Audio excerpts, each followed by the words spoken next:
هاي، عاملين ايه؟ معانا بقى الفطاير بتاعت اخر الليل او الفطار، يعني تنفع فطار برضو وتنفع برضو غدا لو انت عايزه تعملي مش قادره تعملي حاجه وعايزه تعملي ايه حاجه بسيطه كده وسريعه. معانا بقى 3 كوبايات من الدقيق، معلقه كبيره من الزيت، كوبايه من الميه. هنزل بالميه بالتدريج علشان طبعا حسب طبيعه كل نوع من الدقيق. هتنزلي الميه بالتدريج كده لغايه ما تشوفي الدقيق تمام والعجن والعجين اتلم كله مع بعض ولا لا. انا هنا ال3 كوبايات من الدقيق خدت كوبايه من الميه بالظبط. بس هو عجنتها بقى في الستاند ميكسر. انتي تقدري برضو تعجنيها ايدك، بس عايزه مده عجن طويله، بعجنيها كتير يعني اديها بقى كده مره واتنين وتلاته واربعه كمان.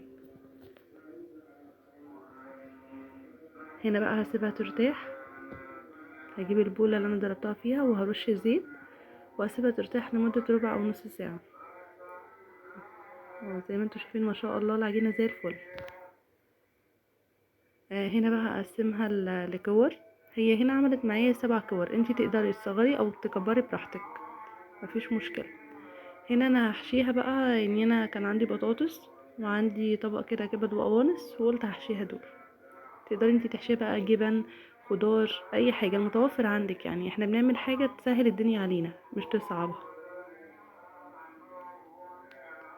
وهفردها وبعدين بقى هحشيها. انا هنا هسويها على الجريل، يعني المكنه عندي الساندوتش ميكر وش الجريل هسويها عليه.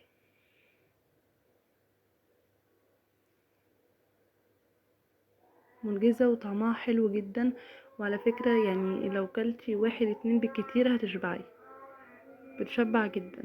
دي اصلا نفس عجينة الفطير الشرقي، بس الفكرة التانية بقى ايه، ليها كده تحطي طبقة والتانية، لكن دي عشان نسهل على نفسنا وتبقى منجزة. هتعجبكم قوي. انا كده حشيت بقى البطاطس، وهنا دي هحشيها الكبدة.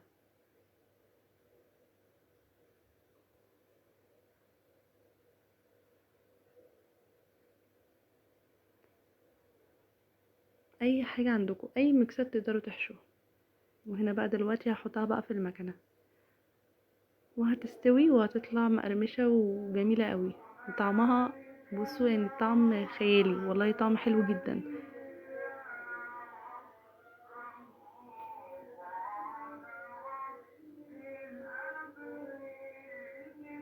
جربوا تعملوها ومش هتندموا. وده كده شكلها النهائي وبالهنا. وما تنسوش اللايك والشير، واشوفكم على خير، وباي باي.